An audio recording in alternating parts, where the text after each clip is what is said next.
for the sake of my children.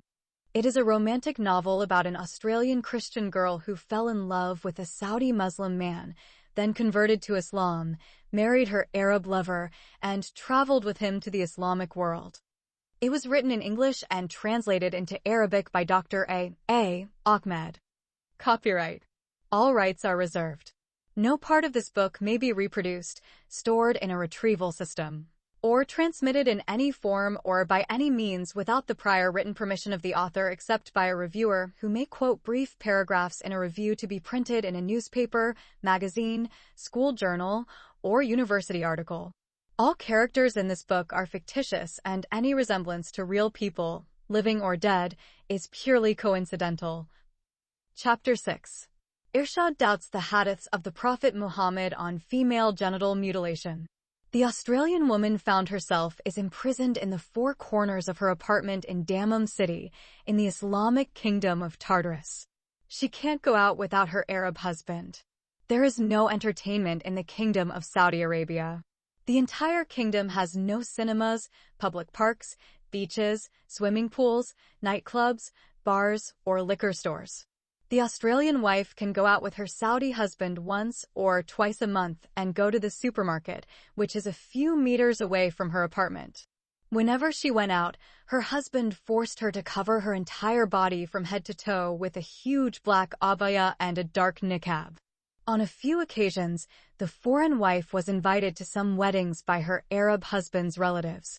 Whenever she went to those weddings, she only spent time with women. Her husband entered the house through a different door, and she and her children entered the women's section through another. These two sections were separated like public washrooms by a high wall. Women cannot advance to the men's division, and men cannot dare to appear in the women's taboo arena. Saudi women speak Arabic, which is difficult for the Australian wife Irshad to understand. None of these Arab women know a word of English or French. Whenever the foreign wife tried to talk to them in her broken Arabic, they would make fun of her ridiculous accent, and that always discouraged her from speaking to them. Therefore, she hates going to those weddings, but her Saudi husband always forces her to accompany him. Another thing Irshad hates at those celebrations is the way the guests eat their food. It is mandatory in Islam for people to eat food together on the same plate and drink water from the same cup. It was disgusting to Irshad when she saw more than 20 women dipping pieces of bread in the same bowl. The most delicious dish for the Saudi people is eating the whole lamb. The whole lamb will be roasted and stuffed with rice and some other spices. This roasted lamb is then served on a huge tray and served to the guests. At least 20 women will be invited to gather around this cooked lamb and consume as much of it as they can. Another type of compulsory social gathering that the Australian wife Irshad hates is offering condolences to some relatives who have lost a member. Women are not allowed to go to the funeral procession. They are expected to gather in their taboo section and mourn the relatives of that dead person. The Australian wife does not like the way these Arab women express their grief. She often saw some of them covering their heads with real dust and ashes and wailing and bewailing and rolling on the ground as if they were epileptics. If the deceased was a relative of her Saudi husband Mustafa, such as his uncle, cousin, or aunt's daughter, then his Australian wife, Irshad, and her children are supposed to sleep for a week in the house of that deceased relative. In such a case, no one is allowed to sleep on a bed or mattress except on the floor. Irshad must struggle for a week sleeping on a hard floor with her young children. However, another ceremony that the foreign wife and her Arab husband must attend is the circumcision of young boys and the female genital mutilation or amputation of the sexual organs of young girls. This sinister procedure must be performed as soon as the boy or girl reaches the age of 4 or 5. The Australian wife knows that female genital mutilation is an abuse and a crime against a Muslim girl, but whenever she protests against it, her husband silences her through the hadith of the Prophet in which he said, "Circumcision is a sunnah for men and a preservation of honor for women." Sunan Abu Dawud. This hadith was interpreted to mean that circumcision helps or preserves the honor of a Muslim woman. The Prophet Muhammad also believed that circumcision makes women more pleasurable if it is practiced in moderation. This belief is confirmed in another hadith in which it says, Atiyah al-Ansariya told that a woman used to circumcise girls in Medina, and the Prophet said to her, "Do not be negligent in that, because this makes the woman the best and she is the most acceptance of the husband." The favorite wife of the Prophet Aisha narrated another authentic hadith on the authority of the Prophet, may God's prayers and peace be upon him, in which he said, "If a man sits between her four branches, the arms and legs of his wife, and circumcision touches circumcision, they must perform ghusl or purify the body." Sahih Muslim, hadith number 349. With the two circumcised parts, the Prophet of Islam intended to say the circumcised penis of the husband and the circumcised pussy of his wife when they met during sex. This means that the Prophet of Islam endorsed such an evil practice against women, which in the Islamic community is called the happy occasion of circumcision of girls. It is correctly called female genital mutilation. It is so named because it destroys and mutilates the genital organs of women. However, there is another practice that the Australian wife abhors, which is the marriage of underage girls. Often, child marriages between the ages of 10 and 11 were attended. Sometimes, in these child marriage ceremonies, Irshad met the underage married girls who were impregnated by their husbands when they were 12 or 13 years old. As usual, whenever the white wife expressed her anger to her Arab husband for this kind of abuse of female children, he confronted her with a verse from the Holy Quran and the hadith of the Prophet Muhammad. The Prophet wrote the marriage contract with Aisha when she was 6 years old, and he consummated the marriage with her when she was 9 years old, and she stayed with him for 9 years until his death. Sahih al-Bukhari, Book 62, hadith number 89. The Quran also allows men to marry underage girls. And for those of your women who have despaired of menstruation, if you are in doubt, then their period is 3 months. Their term is that they abort their burden. And whoever fears Allah, he will make for him ease of his affairs. Surah Al-Talaq 65, verse 4. Quranic commentator Ibn Kathir explained the previous verse with the following words: there are 3 types of women. 1. Old men and those whose menstruation has stopped. 2. Those young girls who have not yet experienced their menstruation. And underage girls who have not yet reached puberty. If they marry and divorce them, must stay 3 months before they can marry again. 3.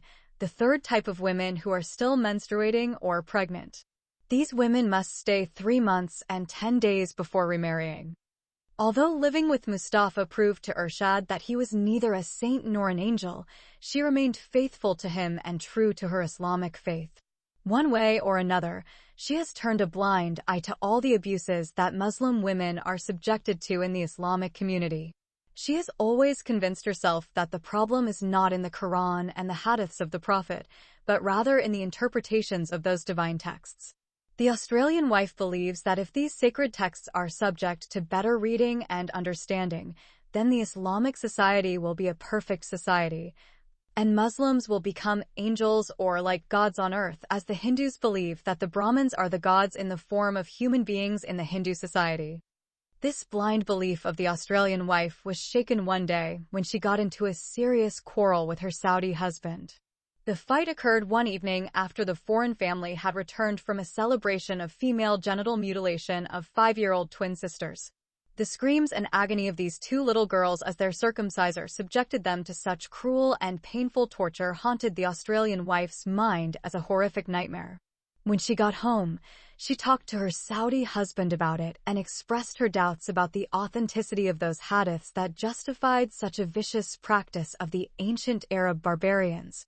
When Mustafa confronted her, as usual, with 2 hadiths in Sahih al-Bukhari and Sahih Muslim, and no Muslim scholar can dare to doubt the authenticity of a hadith mentioned in the 2 collections of hadiths, the Australian wife commented with the words of doubt that turned her Saudi husband into a voracious animal.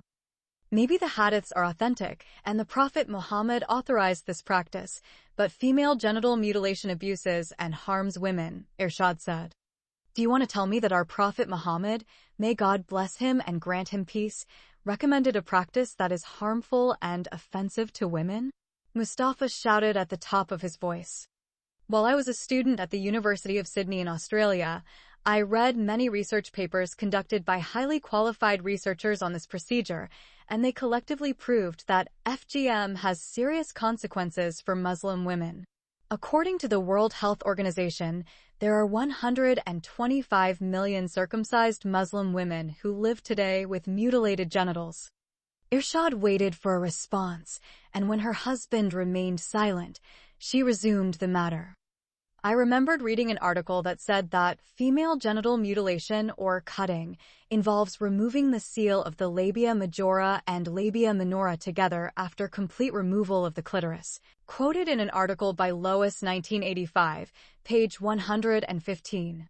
The problems resulting from female genital mutilation are that women are no longer able to have normal intercourse and have children. She could no longer satisfy her husband's appetite, and for that reason would be dismissed in favor of a younger, healthier wife, quoted in the same article by Lois 1985, page 117. I don't care what these damned enemies of Islam wrote about female circumcision. I repeat my question for the last time. Do you want to say that our blessed prophet commanded us to harm our young girls and abuse our women?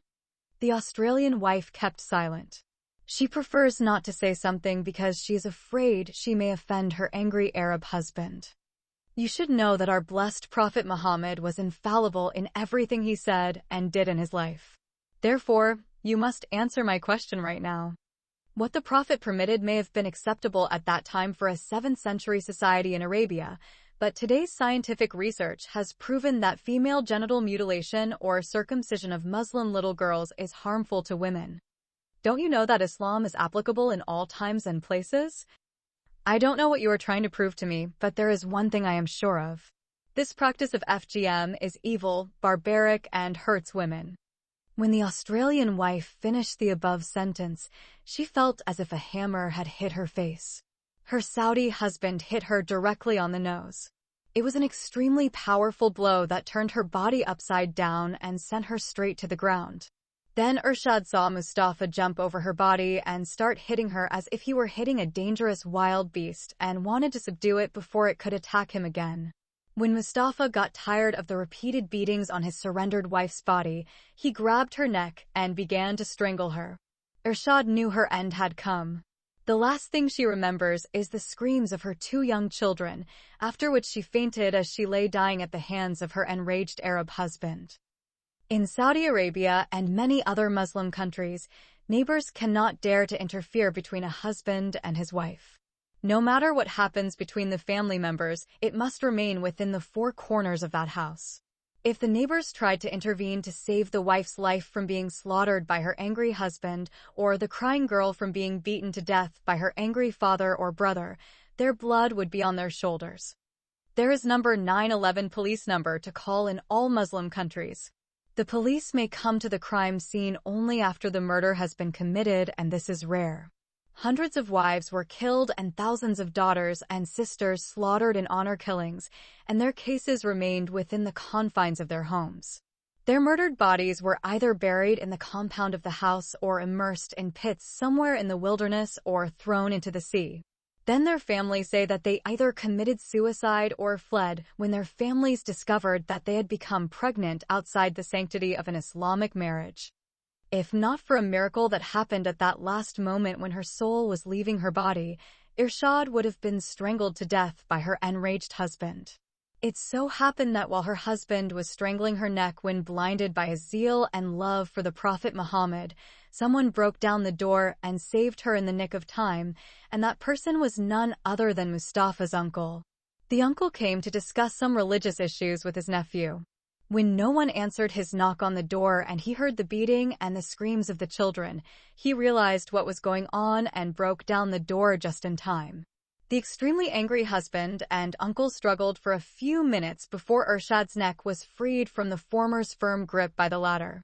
However, Mustafa continued to fight with his uncle and tried to free himself to finish the job.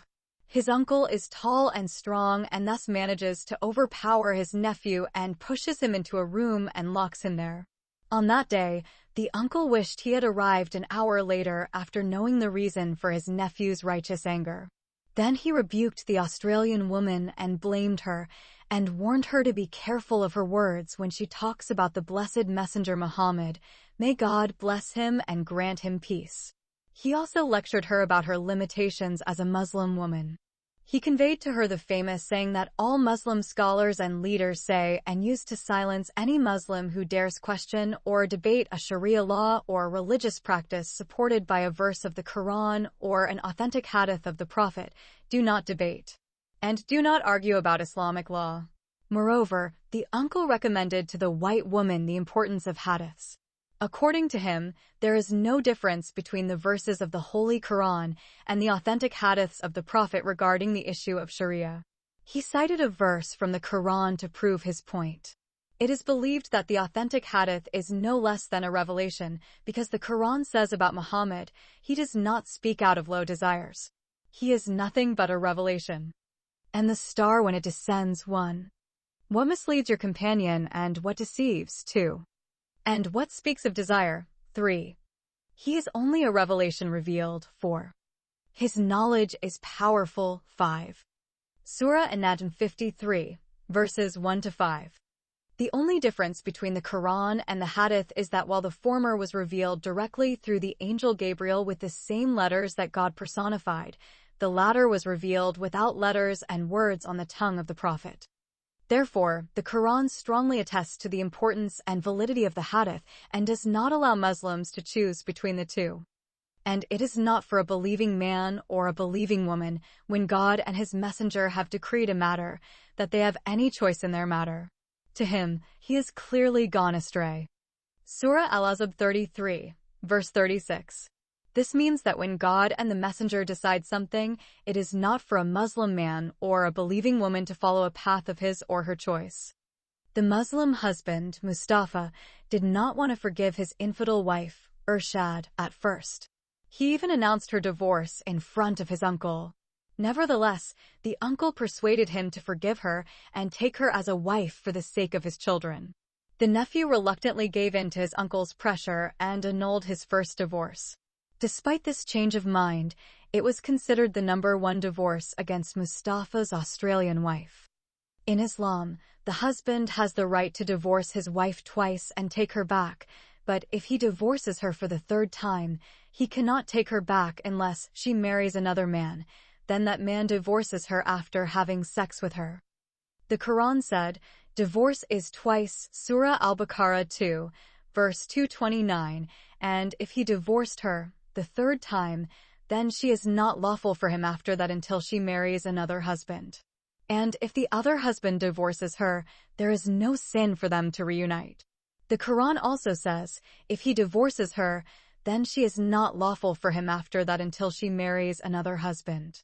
Thinking that they maintain the limits of God, and these are the limits of God that He makes clear to people who know. Surah Al-Baqarah 2, verse 230. On that day, the uncle and his nephew Mustafa did not allow the white woman Irshad to sleep until she scolded the devil, confessed her infidelity, and asked God to forgive her, and repented of her apostasy with her knees bent and hot tears flooding her eyes and wet her face and clothes. In addition, the Australian wife that day had a completely different picture of Islam. When she was in Australia, she learned that Islam honored women and elevated them to a higher status than any other religion in the world. Also, that day, she was told that as a woman she would not be able to understand everything in Islamic law because she was inferior to men in religion and intellect. And the Messenger said the woman is deficient in religion and reason. As a defective and deficient creature of God, she is unable to understand the law of God and His Prophet. The Messenger of God once said to a group of women, I have not seen anyone weaker than you in intelligence and religion, Sahih al-Bukhari. Muslims believe that this is why God never entrusted important matters in Islamic society to women, such as interpreting religious texts and leading the country as Khalifa. Prophet Muhammad said, those who entrust their affairs to a woman will never know prosperity. Based on this hadith, Sharia law in Muslim countries will not allow women to be presidents, judges, lawyers, or lead prayers like an imama. It is not permissible for a woman to lead men in prayer at all, even if they are minors. According to Sharia, a woman is completely ineligible to conduct a marriage contract either by herself or by someone else, although her guardian must authorize her to do so. A father can marry his virgin daughter without asking for her consent, regardless of her age. As a result of these teachings on women, the white woman Irshad was really deceived into believing that there were some faults in her understanding and not in religion. According to this ancient religious argument, things can seem bad and irrational to our minds because we are sinful human beings with limited understanding, while God is holy and infinite. When Allah commanded or His messenger commanded something, we should follow it blindly without questioning. Accordingly, the Australian wife Irshad on that day was not only led to confession and repentance, but also swore by God, His holy book, and His sacred house, the Black Kaaba in Mecca City, that she should never again argue or question the authenticity of a verse of the Holy Quran or a hadith that true to the Prophet Muhammad. These Islamic beliefs, practices, and rituals are final and binding forever. The Saudi husband and his Arab uncle told the Australian wife that she should blindly believe in all the teachings of the Holy Quran and the sacred hadiths in the blessed Sunnah of the infallible Prophet of God, Muhammad ibn Abdullah ibn Kilab. The Muslim wife Irshad accepted her destiny in life and completely and utterly obeyed her abusive Arab husband Mustafa. Since that day, whenever she disobeyed him or did something he considered wrong, he was always hitting her. She did not and was not able to question him or challenge his authority whenever domestic violence occurred. The religious justification for the husband's right to beat his disobedient or rebellious wife is mentioned in the Quran as clearly as the sun. Men are the maintainers of women because God has made some of them superior to others and because they spend of their wealth to the unseen as God has preserved. And those from whom you fear disobedience, admonish them, and leave them in the beds and beat them. Surah An-Nisa 4, verse 34. Not only does this verse allow a man to beat his rebellious wife, but even if her husband suspects or fears her disobedience, he is empowered by God in the Holy Quran to hit her. Therefore, the Muslim man, as a husband, father, or brother, Islam allows him to strike the body of his disobedient wife, daughter, or sister with his stick or whip until she changes, repents, becomes submissive, and shows complete obedience to him.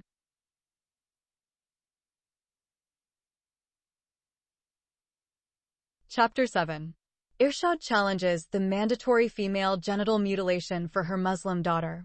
In that abusive home, the Australian girl Irshad somehow managed to live for 3 years with her Saudi husband, Mustafa, in Dammam City. During those years, she hardly knew or saw anything about the outside world. She was imprisoned in the 4 corners of the matrimonial prison. She does not have a computer or internet to connect her to the outside world. She has no means of entertainment except a small TV. This TV is not connected to any satellite channels or the internet. Her husband deliberately refused to subscribe to any internet or cable company. She has no radio or telephone.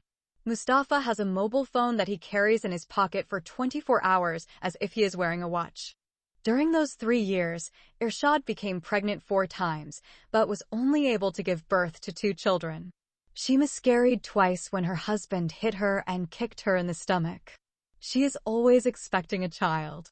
Since the couple married in Australia, not a year has gone by without the enslaved wife bearing the child of her Arab master. There are too many sad events in the life of the abused Australian wife to be mentioned, but since similar incidents have been mentioned briefly in the preceding chapters, we must ignore them and mention other types of mistreatment of women. Suffice it to say, his English girlfriend Juliet did not enjoy her married life and did not achieve what she expected from the crazy Arab lover Kays.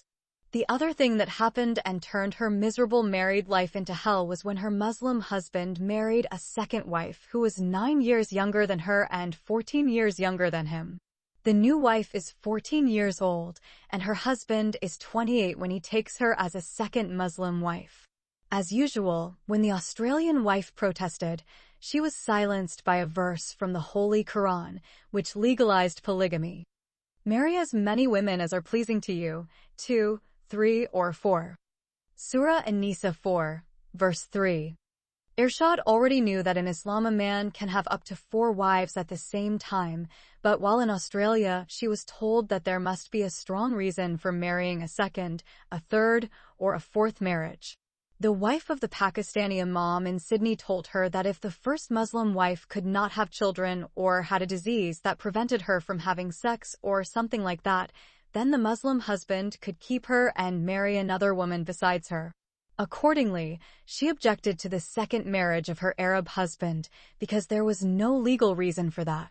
At first, the husband tried to convince his first wife that what the imam's wife had said to her in Australia was not true, and when she refused to accept the justification, the matter led to a serious quarrel between the two and beating and eventually resulted in the second divorce of Irshad. The uncle intervened again and prevented the final separation between the two lovers for the sake of the children. However, the second divorce has been counted against the Australian wife. So, their marital relationship after that became pending one final divorce. Mustafa spends most of his time with his young Saudi wife, while the Australian wife is left alone with the responsibility of raising her 4 young children. She did not see the new wife for a long time after her husband married her. One day, Irshad is invited by her husband's relatives to attend a wedding. The husband first led his new young wife to the house where the marriage ceremony was about to take place, then came and brought his old wife Irshad and her 4 children. This is the derogatory name that the first wife is called after the second marriage of her husband. It is the most humiliating experience for Irshad when she sees her Muslim husband's second wife for the first time. The second wife is 15 years old, and yet she became pregnant by Mustafa and she was in her 7th month. Instead of hating and despising her, the Australian wife felt pity for her. She concluded that she is one of the thousands of underage women or minor girls who are victims of female child marriage, which is permitted by the Holy Quran and supported by the hadiths of the Prophet, Surah Al-Talaq 65, verse 4. The authentic hadiths say the Messenger of Allah married his child bride Aisha when she was 6 years old and began to have sex with her when she reached 9 years of age. Therefore, the Australian wife felt that she would be as guilty as her polygamous Arab husband if she hated a female child who had been abused by the teachings of misogyny in Islam. Nothing is more extraordinary than what we mentioned about Mustafa's 2 families in Saudi Arabia except for an unexpected catastrophe that occurred shortly after the second marriage took place.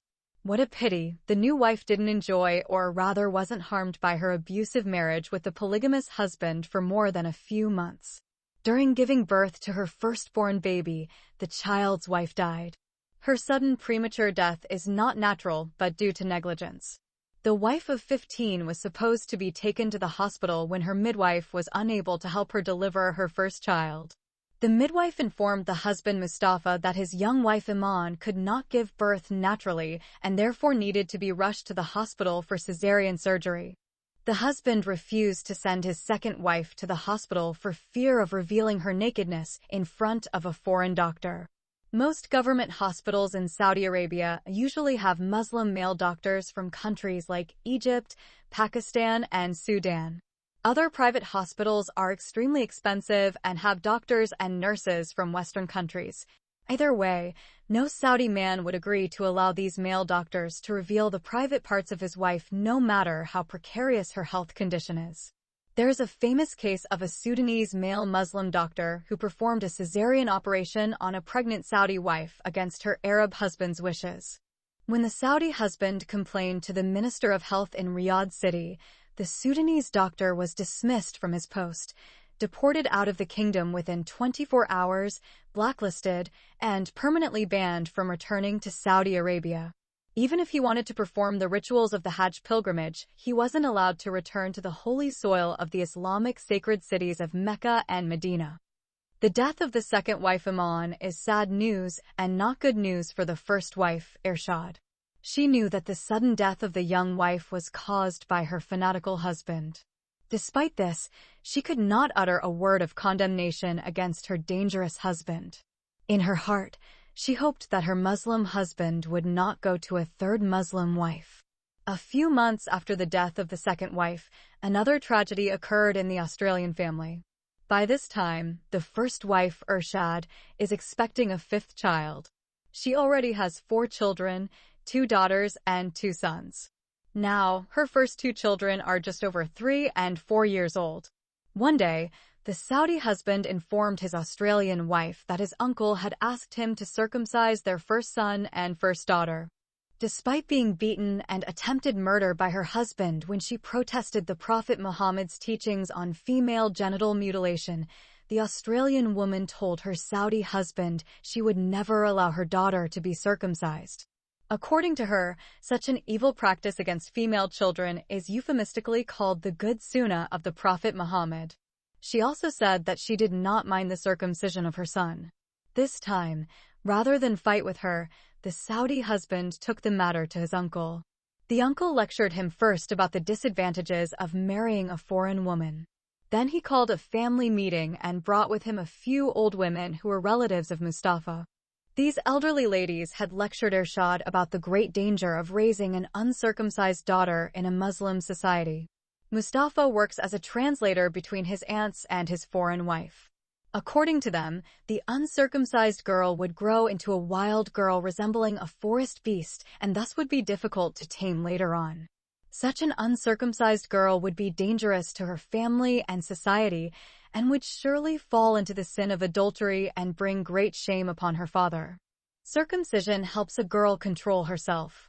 In general, Muslims believe that when a circumcised girl reaches her teens, she will not be able to indulge in sex even if she wanted to. Any circumcised girl who tries to indulge in sex will experience unbearable pain and feel as if she is being raped. This is the main reason for performing this procedure, to prevent her from having premarital sex. Therefore, female genital mutilation or circumcision of girls aims to control women's sexuality and eliminate their desire for the opposite sex. In this line of thinking, there is a belief among Muslims that an uncircumcised girl called Galfa can easily give in to her sexual desire. Even if her underwear rubs or scratches her genitals, she will feel an uncontrollable sexual desire, and nothing will mitigate her desire to masturbate or fornicate. As they say, this is simply not the case for a circumcised girl. She is always in control of her sexuality, and it is exceedingly difficult to arouse her sexually. Due to the small opening created in her genitals after circumcision, a purified girl is always considered a virgin. Muslim men believe that a circumcised girl is more sexually pleasurable than an uncircumcised girl because she has a small, tight, and stitched pussy. As they believe, a Muslim girl who has been genitally mutilated has a small, sewn, tight, compressed, zipped, zapped, and completely closed-up pussy with a hole smaller than the eye of a needle, while an uncircumcised infidel girl has a pussy as big as the mouth of a whale. Then the elderly Saudi women supported their argument with the hadith of the Prophet. May God bless him and grant him peace. Circumcision is a sunnah for men and a preservation of honor for women. Sunan Abu Dawud. According to the Prophet Muhammad, circumcision helps a girl maintain her chastity and protect the honor of her family. It is the state of abstinence from premarital, extramarital, and all other forms of sex including masturbation and watching porn videos on the internet. Moreover, these elderly Muslim women believe that those extra parts of a girl's vagina, such as the labia majora, labia minora, and the entire clitoris, which the circumciser has to remove during circumcision, besides being a source of great sexual temptation for the uncircumcised infidel girl, have ill effects, extremely into marriage. According to the belief of Muslims, these parts emit an unpleasant odor that kills the sexual desire of the husband during intercourse. The Australian wife Ershad refused to believe such a nonsense theory on the grounds that she herself was never circumcised and nothing of the sort was attached to her genitals. She said that her Saudi husband Mustafa did not mention on any day that he smelled a foul odor emanating from her genitals during sex with her. When these elderly women failed to persuade the uncircumcised white woman whom they call Al-Galfa to agree to the circumcision of her 5-year-old daughter, her Saudi husband decided to continue the religious observance against his Australian wife's wishes. His decision was supported by his uncle and was appreciated by the old women. Therefore, the little girl Aisha was forcibly separated from her Australian mother Ershad, and taken to the home of the first wife of Mustafa's uncle and had her genitals mutilated on the same day. The brutal circumcision performed on her daughter against her desire for the Australian wife created much resentment against her Arab husband and his Muslim relatives and caused untold turmoil in her mind. For more than 2 weeks, Irshad does not know where they took her little girl and what happened to her. When the daughter returned, her mother couldn't believe her eyes when she saw the ugly scars mutilating her little girl's genitals. The young daughter's small vagina was mutilated and closed from top to bottom, leaving only a small opening for her to use while urinating. When she grows up and gets married, that little hole won't allow her husband to insert his little finger into her tightly circumcised and groped pussy on the first wedding night. Therefore, it would be impossible to have sex with her. Only a painful rape could enable him to force his large cock inside her small and tight pussy and torture her to death. Often, these genital mutilated brides were taken to hospital for profuse bleeding or had surgeries to enlarge their private parts so that grooms could have sex with them. What a pity, the circumcised girl will have a dead pussy and therefore not enjoy sex. Having sex for her would be a very traumatic experience and make her feel like she was raped. Therefore, for the first time since her marriage to Mustafa, Irshad decided to leave him and return to her country. However, she does not want to leave her 4 children in that backward and primitive Islamic society. But she faced the problem of escaping from Saudi Arabia without her husband's knowledge. She understood that the consequences would be dire if she were caught trying to escape with her young children. To travel abroad, she needs passports for her children. Irshad also knew that in Saudi Arabia a passport cannot be issued to a child without the consent of his or her father. However, another difficulty she faced was that it was against the law in a Muslim country for a woman to travel outside the country without being accompanied by her husband or a male relative known as Muhram. It is worth emphasizing that the Mahram is a man who is forbidden to marry or have sex with him, such as her father, brother, grandfather, or adult son. In this regard, the Prophet Muhammad said, "It is not permissible for a Muslim woman to travel during the day or at night without a Mahram." Accordingly, the escape of Irshad from Saudi Arabia with her 4 children is impossible. However, the Australian wife decided to take a risk and contact her Australian embassy in Riyadh City. She expected the embassy to understand her problem and help her return to her country with her 4 children. She has no phone or other means of contacting her embassy. Her husband has a mobile phone, but he never leaves it behind when he goes out. Every time he went out, he would lock her and her children inside the apartment. Many times, in the past, the Arab husband spent a few days with his late Saudi underage wife and left his Australian wife and children locked inside their apartment. It seemed like he was not bothering about whether his family members would be burned alive in the event of a fire or bleed to death in the event of an accident. After many days of contemplating her escape, Irshad found a glimmer of hope. She knows an African woman who lives in the building next door. Although the Australian wife and that African woman had never personally met or spoken to each other, the 2 foreign ladies developed a very strange kind of friendship. Irshad always stands by her window and looks out at the outside world. This window is her only means of glimpsing the outside world and watching the crowded street below the tall building in which she is imprisoned. She can also see the building next door at the height of the building she lives in. In an apartment in that building next door, one day she saw a black woman as young as her age. The black African woman seemed to be in the same position as the white Australian wife. She always stands by her window and stares out at the busy street below. One day, Irshad saw the African woman looking at her and smiling at her. She responded by smiling and greeting her. The woman waved her hand to her. From that time on, the 2 women became friendly and kept waving and smiling at each other. The Australian wife decided to send a message to the African woman and ask for her help. She knows that in a strict society like Saudi Arabia, no one can step between a husband and his wife without putting himself in big trouble. So, she decided to seek the help of that woman without letting her know about her escape plan. She pretended to be in trouble and needed quick help. She did this by setting some newspapers on fire and letting the other woman see the flames and smoke in her apartment. Then Irshad started running around her apartment, calling for help.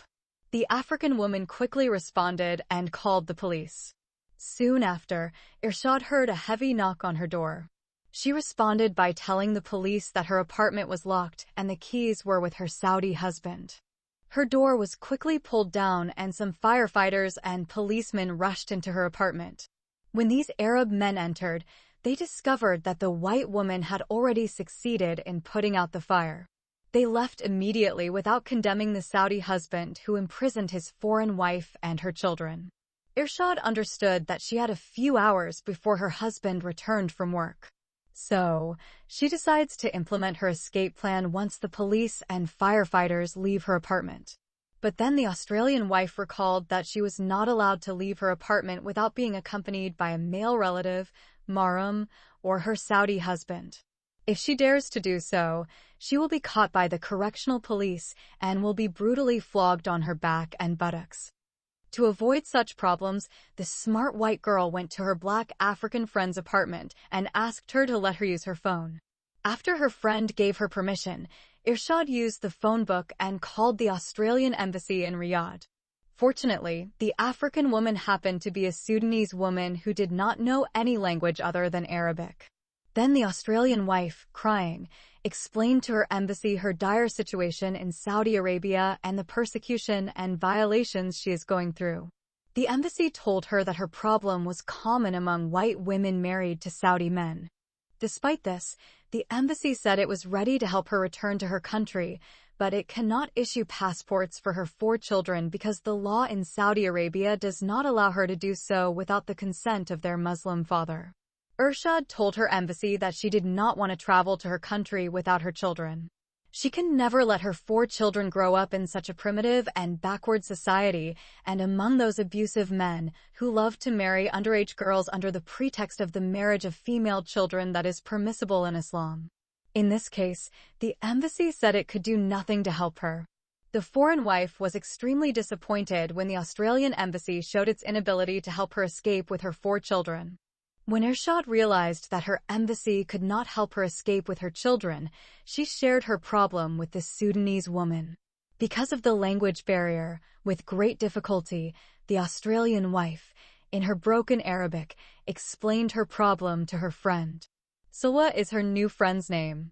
She is a newly married young woman. Her husband is also Sudanese. She suggested that the Australian wife contact the nearest United Nations office or human rights or women's rights group and ask for their help. Irshad liked the idea and asked Salwa to keep her in her home with her children. The kind African woman gladly agreed to take in her Australian friend and her 4 children. When Salwa's husband returns from work and finds out about the white girl's problem, he promises to help her as well. Meanwhile, when the Saudi husband Mustafa came home and did not find his Australian wife and their 4 children in his apartment, he immediately called his uncle. His uncle told him that he should report to the Dammam police and file a complaint against his Australian wife. The uncle guessed correctly that the foreign wife ran away with her 4 children. He also told Mustafa that his wife was likely planning to travel to the Australian embassy in Riyadh City. Accordingly, the uncle asked his nephew to stop her before she could reach the Saudi capital city. The husband followed his uncle's advice and reported the matter to the police. He stated in his complaint that his Australian wife ran away from her home and kidnapped his 4 Saudi children. The police issued an arrest warrant for Arshad Al-Shamari, who was previously known as Susan Peterson before converting to Islam and marrying a Muslim man. Mustafa reported using her former Christian name to the police because he expected his Australian wife to use it to hide her new identity. A nationwide search was conducted by the Dammam police. For 3 days, the Saudi police were unable to find the fugitive white woman and her 4 children. On the 4th day, and through a thorough investigation, the Dammam police were able to trace the phone call made by Mrs. Salwa Ahmed Al-Sudania from her apartment when she saw that the apartment of the white Australian woman, Irshad, was on fire. The Arab police officers surprised the hiding foreign wife and the Sudanese couple in their apartment. The runaway Australian wife was immediately handcuffed and taken into police custody for further interrogation. Similarly, the African wife Sulwa Ahmed and her Sudanese husband Rashid Ali were arrested on charges of conspiring with a married foreign woman and hiding her and her 4 children from her Saudi husband in their apartment. As a result, the children of the Australian wife were taken from her and returned to their Arab father. When the Saudi husband, Mustafa, learned that his Australian wife, Irshad, was planning to kidnap his 4 children and run away from him, he divorced her for the 3rd time. According to Islamic law, this 3rd divorce is the final one, thus ending forever the abusive marital life between the foreign white wife Irshad and her Arab husband Mustafa.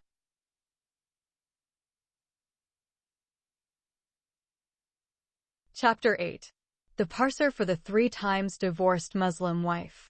The detained Australian woman and the Sudanese couple were released from police custody after 24 hours. Their release came as a result of Mustafa's uncle's intervention. The uncle convinced his nephew to drop the charges against his ex-wife and the Sudanese couple. During the long hours of her detention, the Australian wife was mercilessly beaten by the huge Saudi female police interrogators until she confessed everything about her attempt to escape with her 4 children and return them without their Saudi father to her native Australian homeland. Once Irshad was released, Mustafa and his uncle met her outside the police station and offered her a free ticket home. The uncle told her that the marriage relationship between her and his nephew had ended because of the final 3rd divorce. He also said that, according to Sharia law, she could not live with Mustafa again. When she asked for custody of her children, the uncle reminded her that the law in Saudi Arabia and other Islamic countries gives the Muslim father custody of his children. Despite this, the triple-divorced Australian woman has refused to accept a plane ticket and is determined to fight for custody of her 4 children. She even threatened to sue and bring her Saudi ex-husband to a criminal court if he refused to give her children. Mustafa and his uncle ignored her threats and left. They both know that no secular court in the whole of Saudi Arabia can break Islamic law and award custody to the mother. However, the divorced Australian wife did not give up and tracked down her ex-Saudi husband to his former apartment, which she had fled from it with her children. At the apartment, Mustafa closed the door in her face and threatened to beat her if she kept knocking on his door. When the divorced Western wife ignored her ex-husband's warning, he assaulted her and started beating her as if he were beating a dangerous wild animal. Some African and Asian neighbors gathered around and begged the Saudi husband to stop the severe beatings to save his foreign wife's life. However, the angry Saudi man ignored them and continued to beat the Australian woman until she fell to the ground and passed out. Immediately, some foreign neighbors called the police because they were afraid that the angry Arab might continue to beat the white woman to death. Despite that, the Saudi man did not stop beating the body of his unconscious Australian ex-wife until the police arrived. That day, Mustafa was arrested for the attempted murder of his Australian ex-wife, while Irshad's unconscious body was taken to hospital. Miraculously, the Australian woman survived the brutal beating of her ex-Saudi husband. She was discharged from the hospital the next day. Once she left the hospital, she went to her good Sudanese friends and told them what her ex-husband had done to her. Sulwa invited her to stay in her apartment until her 4 children's case was settled in court. Shortly after her recovery, Irshad filed a complaint in the Sharia court and demanded custody of her 4 children. Her Sudanese friends advised her never to go to her ex-Saudi husband's apartment again. Meanwhile, Mustafa was released from custody on bail. Somehow, through a huge bribe, the uncle managed to convince the Dammam police to give up his nephew and ignore the serious charge of attempting to kill his Australian ex-wife.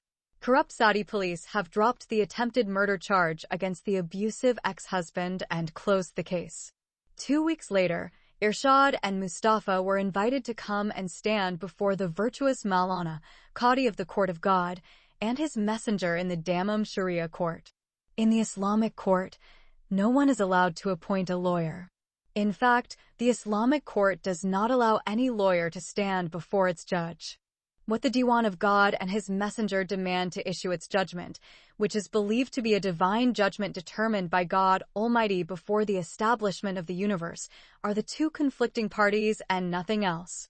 After a long wait, an old man entered the courtroom dressed like one of those people who go to Mecca and Medina on a pilgrimage or about to perform particularly important religious rites. He is most likely in his late 70s. He supports himself with a long walking cane.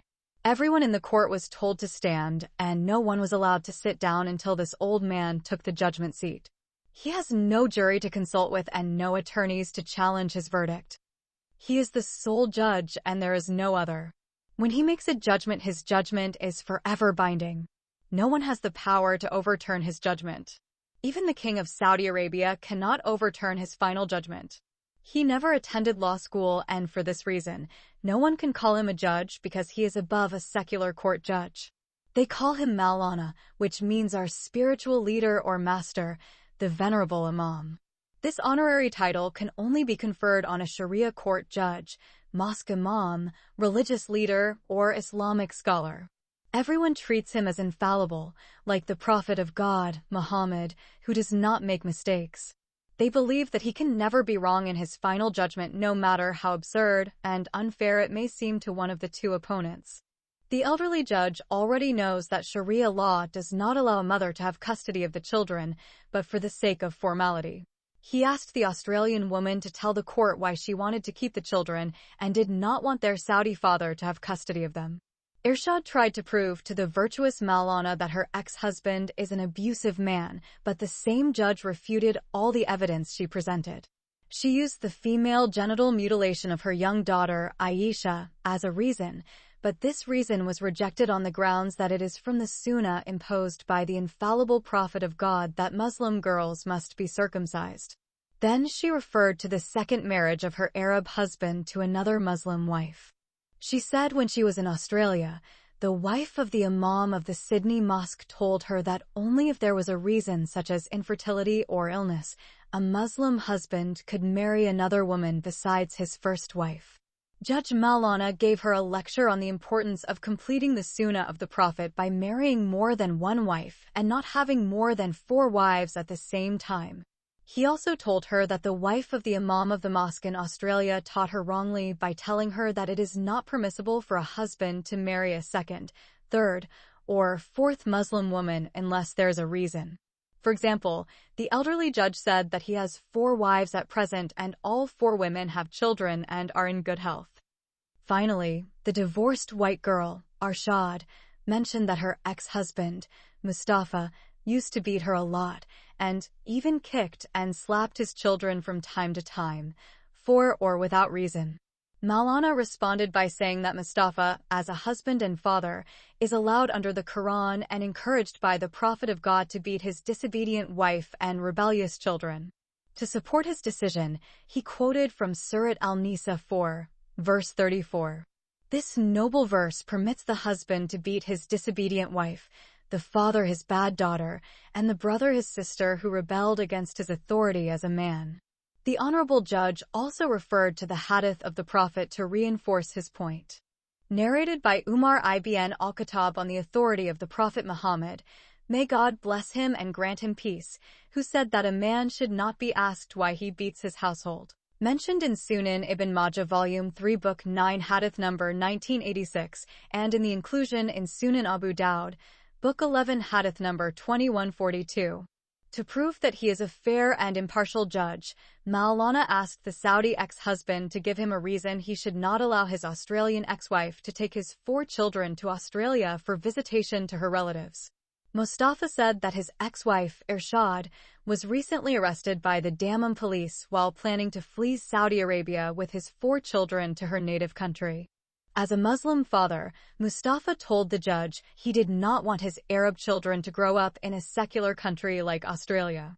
He said in those infidel countries that a man and a woman live together in one bedroom without marriage and commit adultery freely and without fear of deterrence from parents or the police. And a homosexual man is allowed to marry another man and practice sodomy openly, and a woman can marry another woman, and both indulge in the practice of lesbianism. Alcohol is sold like groceries in stores, porn videos are distributed among students in schools just like their textbooks, and drugs are sold to them on public streets. At the end of the day, the Sharia court ruled in favor of the Saudi man, and custody of the children depends on their father taking care of them forever. After the decision of the Sharia court, the Sudanese couple advised the divorced Australian woman to accept her kismet and bad share in life, return to her country, and start a new life with another man as a second Muslim husband. However, Irshad said she could never leave her 4 children in Saudi Arabia and return to her country Australia at any cost. In order to live with her 4 children, Irshad decided to compromise with her ex-Saudi husband, Mustafa, by asking him to take her back to his apartment for the sake of their young children. Her Sudanese friend, Sulwa, played a key role in trying to resolve the dispute between the divorced Australian wife and her Saudi ex-husband.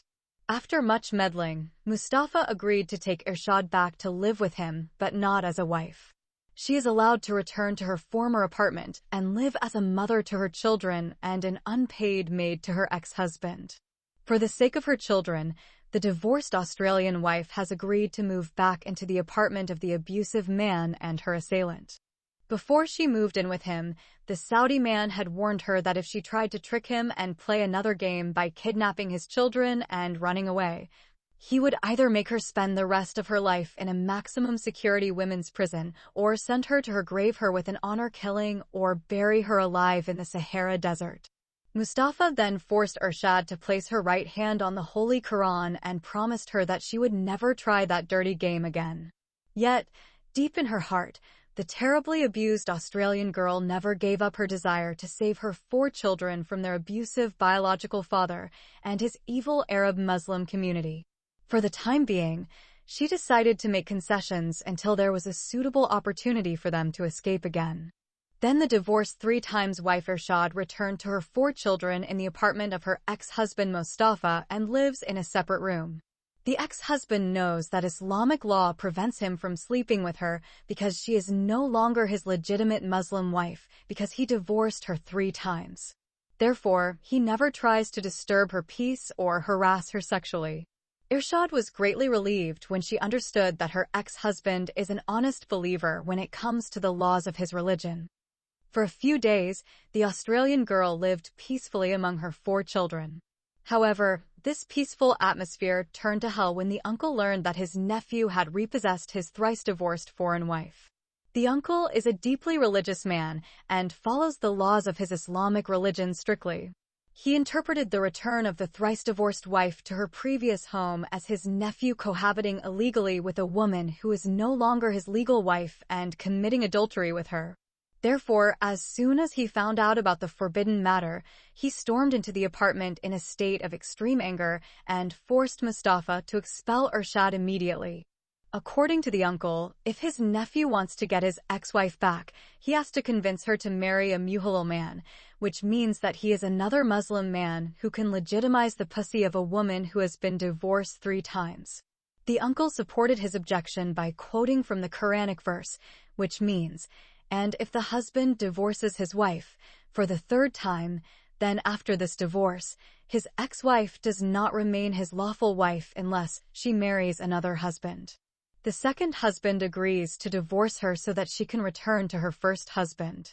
In this case, there is no harm if they, the first couple, get remarried," quoted by Syed Abu al-Ala al-Maududi, The Meaning of the Quran, Volume 1, page 165, referring to Surah Al-Baqarah 2, verse 230.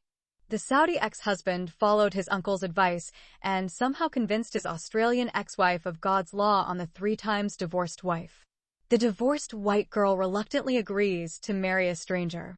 Then Mustafa brought in a man who agreed to be the parser of the pussy of the ex-wife.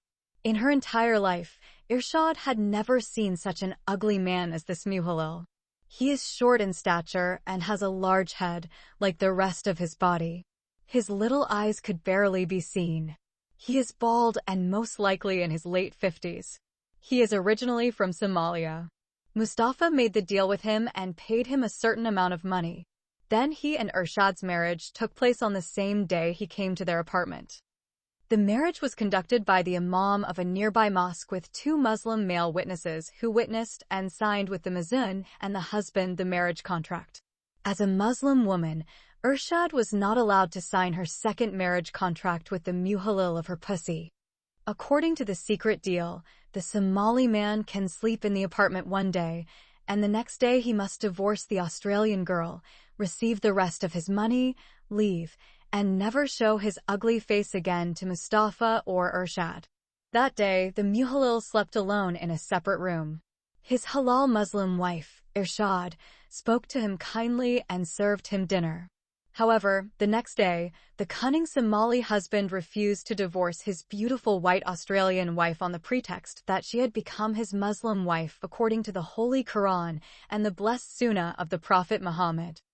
Mustafa threatened to kill him. The man filed a legal complaint against him. Therefore, the matter came to the ears of the judge of the Sharia court. His Eminence Maulana al-Mubarak said that even if the Somali husband agrees to divorce his Australian wife, Irshad, she still cannot return to her Saudi ex-husband Mustafa. The judge cited a hadith of the Prophet Muhammad, in which he said that the second husband must taste Irshad's honey and she must also taste his honey, which means that they must have sexual intercourse even once before the divorce. The judge cited a similar incident that occurred during the time of the Prophet Muhammad. Aisha said that Rifai's wife came to the Prophet Muhammad and said to him, Abd al-Rahman divorced me while I was with him as a piece of his garment, meaning he divorced her without having sexual intercourse with her. Is it permissible for me to return to my ex-husband Rifa? The Prophet said to her, you cannot return to your ex-husband until you taste his sweetness and he tastes yours, honey, that is, you must have sex with your ex-husband. Abd al-Rahman, Sahih al-Bukhari. The famous Muslim commentator al-Suyuti mentioned in his book Asbab al-Nuzul, page 46, that a woman came to the Prophet Muhammad and said to him, Abd al-Rahman, the Muhalil whom she married after her divorce 3 times, he divorced me without having any sexual relations with me. Can I go back to my ex-husband?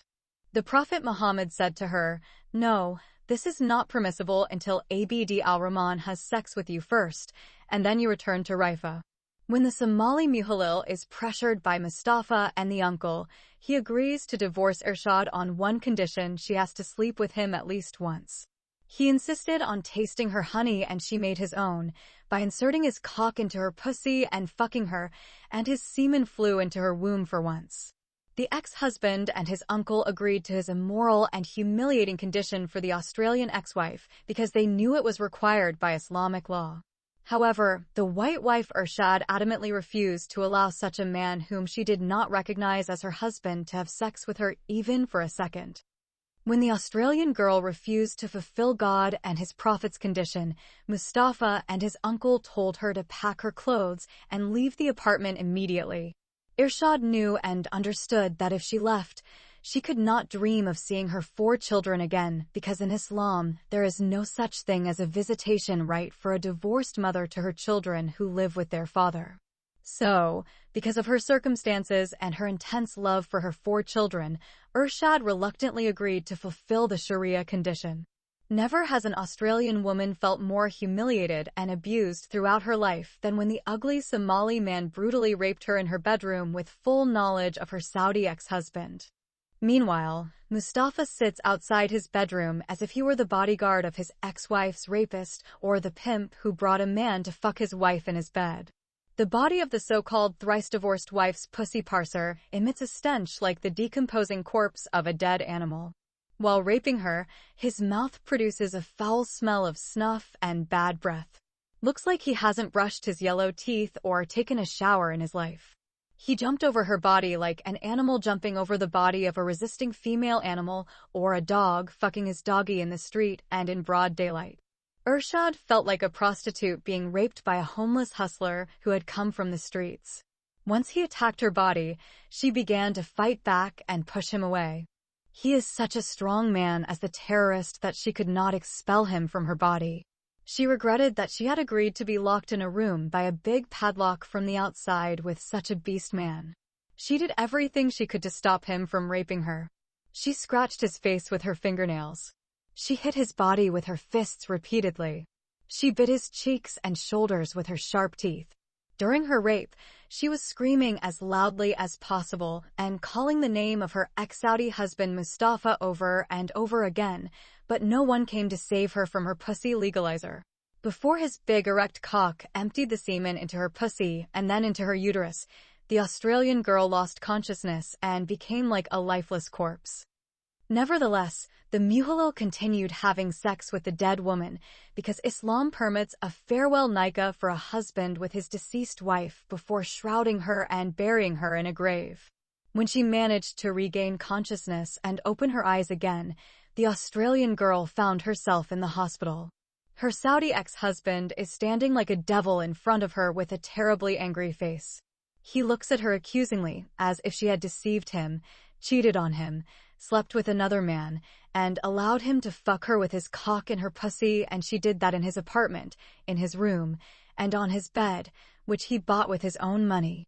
Instead of putting the blame on his prophet who authorized the husband to bring a man to fuck his wife in his bed to legalize her pussy for him, Mustafa put the blame on his Muslim wife Irshad, whom he divorced thrice.